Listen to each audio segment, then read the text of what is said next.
Assalamualaikum warahmatullahi wabarakatuh. Jumpa lagi dengan saya Dede Solihin di Deso. Saya akan membahas mengenai bahasa Indonesia sebagai bahasa negara, mulai dari hakikat, ejaan, istilah, kata, serta kalimat. Ya, yang pertama yaitu hakikat bahasa Indonesia. Sejarah mencatat bahwa bahasa Indonesia berasal dari bahasa Melayu, menjadi bahasa persatuan, yang dialihkan menjadi bahasa persatuan pada saat Sumpah Pemuda tanggal 28 Oktober 1928, dan hingga saat ini bahasa Indonesia masih digunakan serta diperbaiki, diperkembang lagi. Fungsi kedudukan bahasa Indonesia yaitu sebagai bahasa nasional, bahasa negara, atau dalam penyelenggaraan administrasi negara. Lalu kenapa harus bahasa Melayu menjadi bahasa Indonesia? Ya, pertama karena pada abad ke-7 hingga pada abad 9 pemerintahan kerajaan Sriwijaya atau suatu kerajaan yang menempati wilayah Nusantara itu menggunakan bahasa Melayu sebagai bahasa sehari-hari, sehingga masyarakat pada saat itu tidak aneh menggunakan bahasa Melayu. Pada abad ke-14 hingga 16 ditemukannya batu nisan yang bertulisan bahasa Palawa pada tahun ke-1380 pada salah satu batu nisan Raja Pasai di Manye Aceh.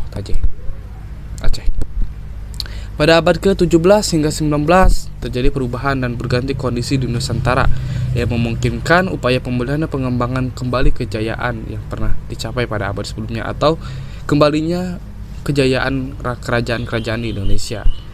Pada abad 19 atau pada tahun 1824,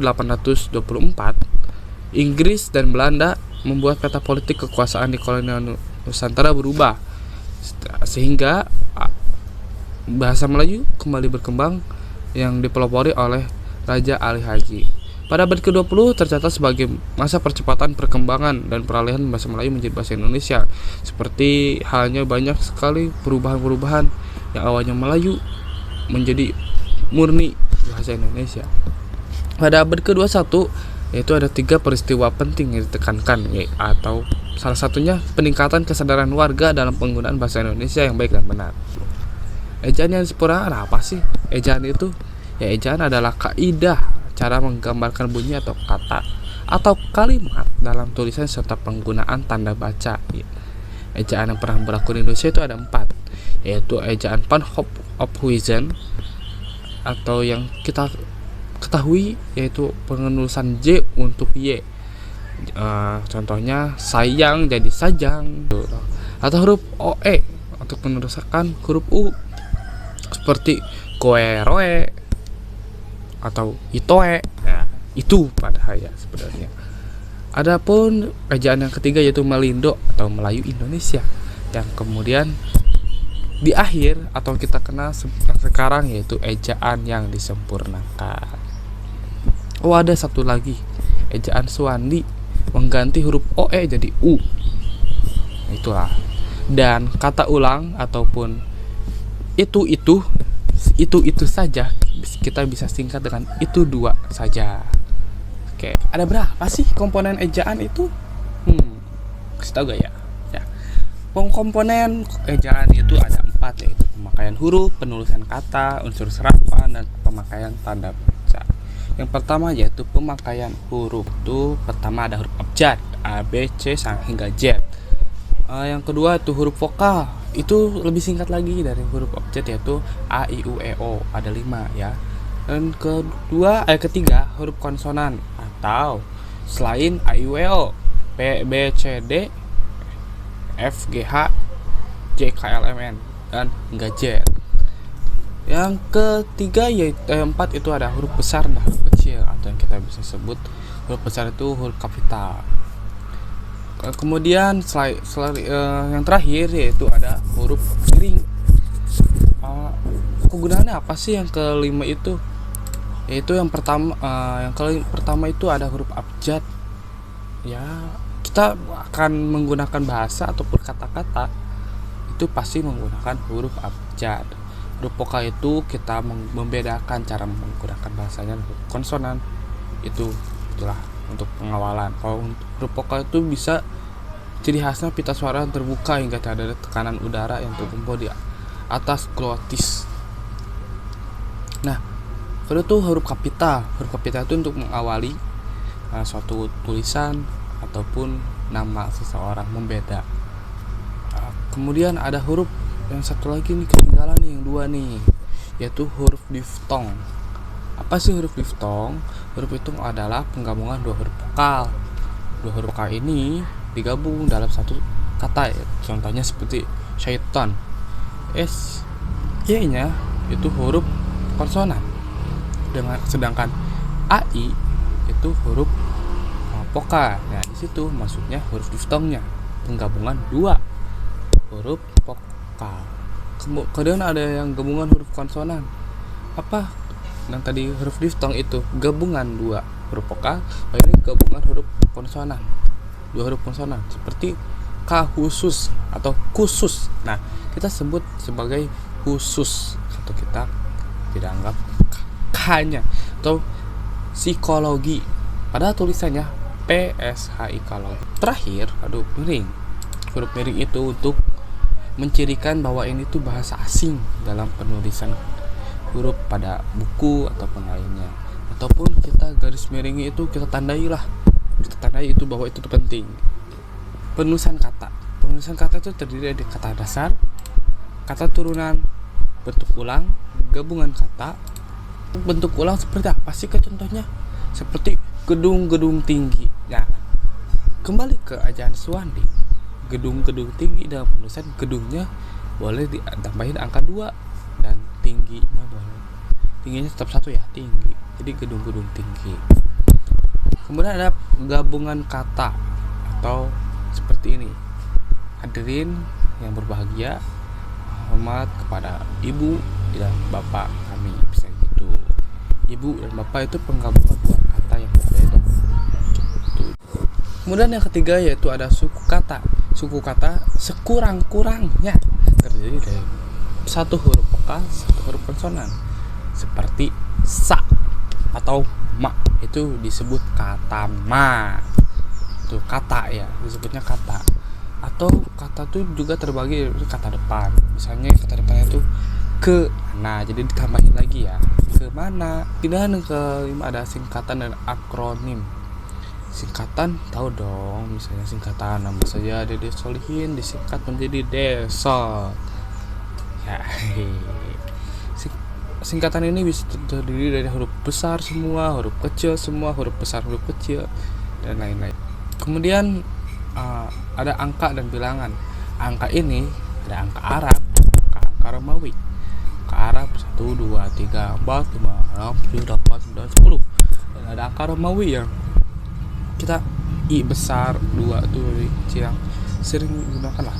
Dan L itu sama dengan 50, C itu 100, D itu 500, M itu 1000, 1 juta. Oh, keren. Kemudian ada pemakaian tanda. Tanda itu pertama yaitu adalah titik. Titik itu adalah untuk mengakhiri suatu kalimat.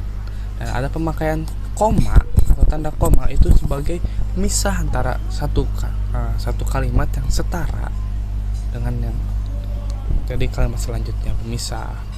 Yang ketiga ada titik koma. Yang keempat ada titik 2. Titik koma itu untuk apa sih? Untuk penghubung atau memisahkan yang setara di dalam kalimat majemuk setara. Serta untuk titik 2 itu untuk mengawal, misalnya dalam percakapan, untuk menulis percakapan pasti ada nama titik 2 ataupun bagian-bagian selanjutnya. Atau misalnya ibu titik 2 baru tanda petik. Pasti ada titik 2-nya dulu gitu loh. Terus kata hubung, kata pisah, tanda tanya ya, tanda seru, atau yang elipsis itu apa sih? Titik 3 untuk menyatakan pertanyaan atau ya itu. Kemudian ada tanda petik atau makan itu suatu tanda. Sejak pahlawanku nya pasti di tanda petik. Biasa ada penulisan unsur serapan. Unsur serapan apa sih? Ya, unsur serapan itu kita ketahui bahasa Melayu itu nggak sepenuhnya kita memiliki. Misalnya ya lemari itu sebenarnya unsur serapan. Unit itu unsur serapan. Dari kalau misalnya dari bahasa Inggris unit, jadi kita bahasa unit. Nah, kenapa dengan perkembangannya zaman, dengan bangsa-bangsa lain, dengan globalisasi itu apalagi paling mempengaruhi. Misalnya ada laptop atau televisi, itu kita manggilnya apa kalau nggak diserap dari bahasa asing gitu loh. Terima kasih. Ada pertanyaan lain-lainnya boleh ditanyain di kolom komentar. Selanjutnya yaitu ada sumber kata. Berlanjut yang tadi ya, yang apa sih, yang sumber kata ya. Sumber kata itu dibagi menjadi 7 guys, banyak lah. Pertama itu bahasa Melayu, yang emang kita di awal kita menjelaskan bahwa bahasa Indonesia berasal dari bahasa Melayu. Kemudian dari bahasa Serampur atau bahasa daerah, dari bahasa Sanskerta yaitu dari bahasa Palawa, dari bahasa asing misalnya dari bahasa Arab, Tamil dan Persia ya. Nah, dari bahasa Belanda, Inggris, Portugis, dan bahasa Cina, Latin dan Italia. Nah, untuk Serampur, Melayu dan Sanskerta ini mungkin sudah kita tahu ya. Kalau untuk bahasa Arab, Tamil dan Parsi itu kenapa sih bisa masuk? Kenapa sih bisa jadi bahasa kata dari bahasa Indonesia? Ya karena pada zaman dulu Indonesia itu sebagai strategis perdagangan dunia, dan bahasa Arab, Tamil dan Parsi ini memasuki bahasa Indonesia serta ada adat itu menikah dengan pribumi. Jadi otomatis orang pribumi itu pasti akan belajar bahasa Parsi, Arab dan Tamil gitu loh. Yang kedua ada bahasa dari Belanda, Inggris dan Portugis. Kita menelik di sejarah masa lalu bahwa Indonesia itu dijajah oleh bangsa Belanda, Inggris dan Portugis. Maka apalagi Belanda ya 350 tahun yang tidak mungkin tidak dipetik gitu kata-katanya, seperti atau kita kenal dulu tuh pernah viral odading. Nah, odading kan dari bahasa Belanda gitu loh. Kemudian ada dari bahasa Cina, Latin dan Italia. Kalau Cina itu berasal dari ya karena ada dari penggunaan kata. Banyak sekali bangsa Cina menempati berbagai negara di dunia. Salah satunya Indonesia. Jadi karena banyak tersebut, pribumi pun mengambil kutipan bahasa Cina menjadi kata dalam bahasa Indonesia. Contohnya seperti uang Rp500 menjadi Gopay. Untuk selanjutnya itu ada istilah. Apa sih istilah? Istilah adalah kata yang memiliki makna khusus. Misalnya morfologi. Morfologi itu jadi perkembangan proses hidup kupu-kupu. Sumber istilah dari mana? Sama seperti sumber kata, bisa dari bahasa Melayu, bahasa daerah atau bahasa asing. Selanjutnya yaitu ada diksi. Apa sih diksi? Diksi adalah kata yang digunakan untuk penulis dalam menyampaikan isi pesannya. Jadi makna khusus seperti misalnya ada perampas, merampok dan mengambil gitu. Itulah. Jadi semuanya katanya sama. Tapi jika misalnya untuk penulis itu hasilnya akan berbeda. Kemudian ada kehomoniman. Contohnya seperti ini. Sanksi menggunakan K dengan sanksi menggunakan G itu sangat berbeda artinya. Jika sanksi menggunakan kata K itu artinya hukuman atau denda, sedangkan sanksi dengan G itu berarti ragu. Contoh satu lagi yaitu ada masa dan masa. Atau masa itu adalah waktu.